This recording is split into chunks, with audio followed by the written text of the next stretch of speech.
which means there is very little innovation from the local subsidiaries. Their hands are tied. They cannot customize the product according to the basic needs. So examples of such firms which follow global standardization strategy: Intel, Motorola. These are the firms which are making products, industrial products, such as steel, such as semiconductors, which do not need to be customized. So hence these firms follow this global standardization strategy. Now moving on to our third strategy, which is known as localization.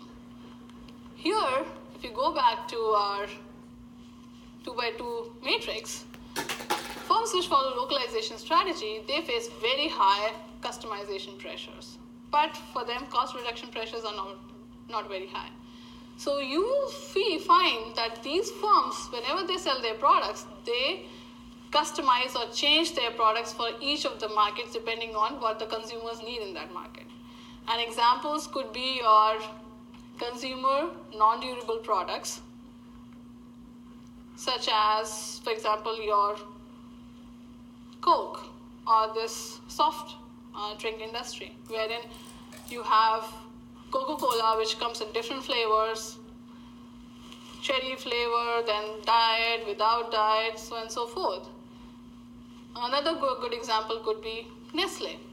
So in every country where Nestle is selling its product, it customizes this depending on the tastes and the eating habits of the consumers in that country.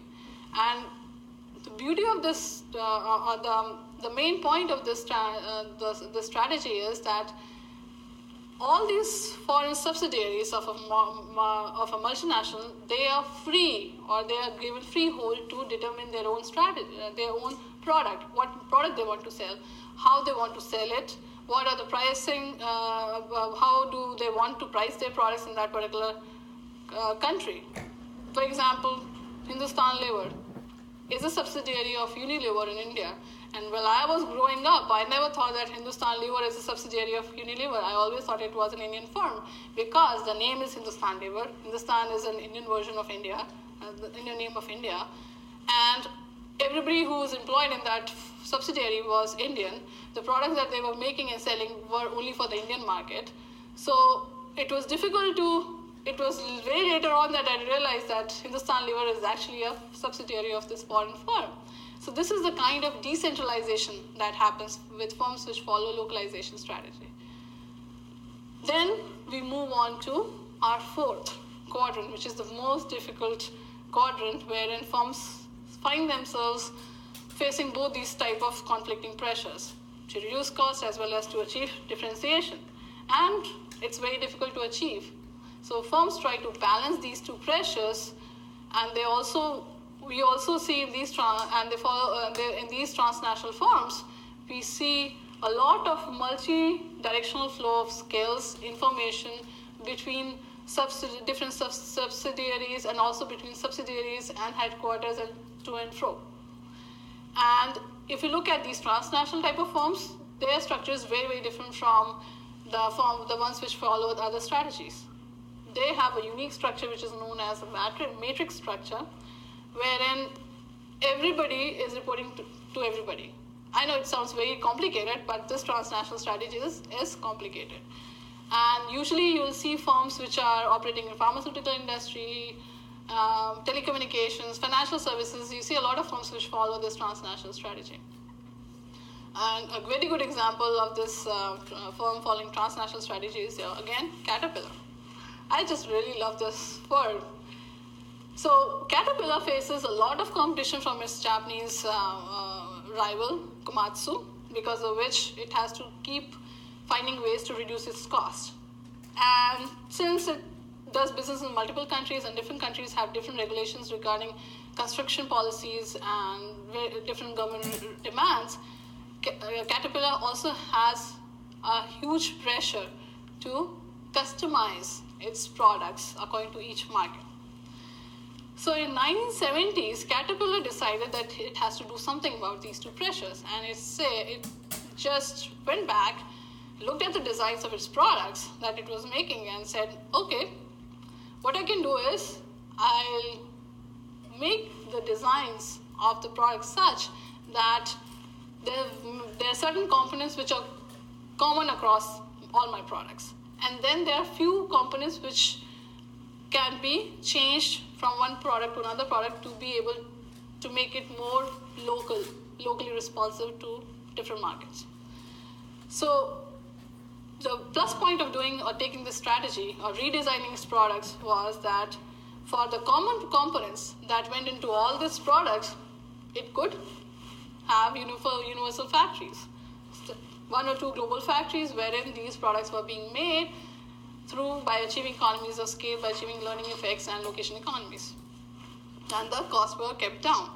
Once they were made there, they were put in together with those components which were needed for localization or customization.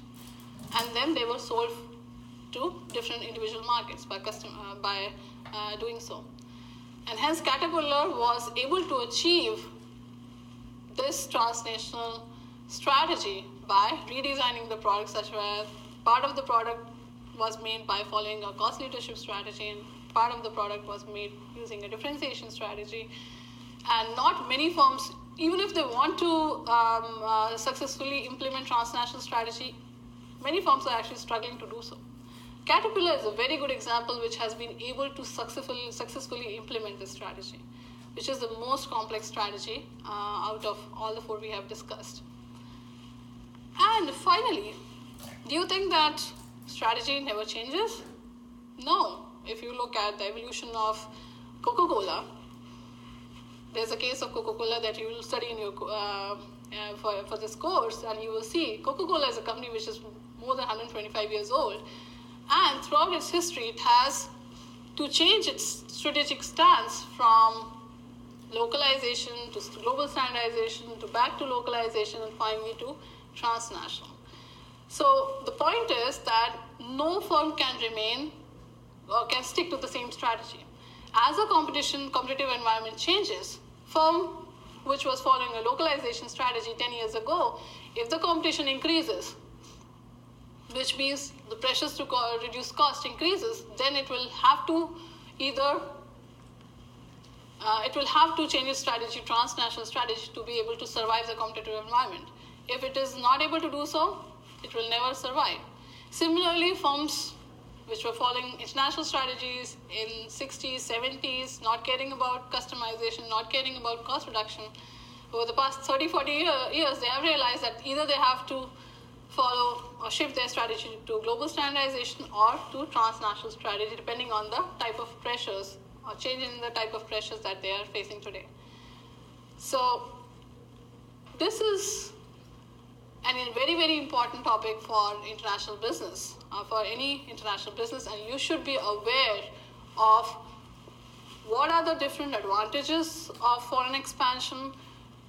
You should be aware what are the different pressures that firms face, what are the sources of those pressures, and what are these four different strategies. Most important, whenever anyone asks you, what are the strategies that firms follow in international markets?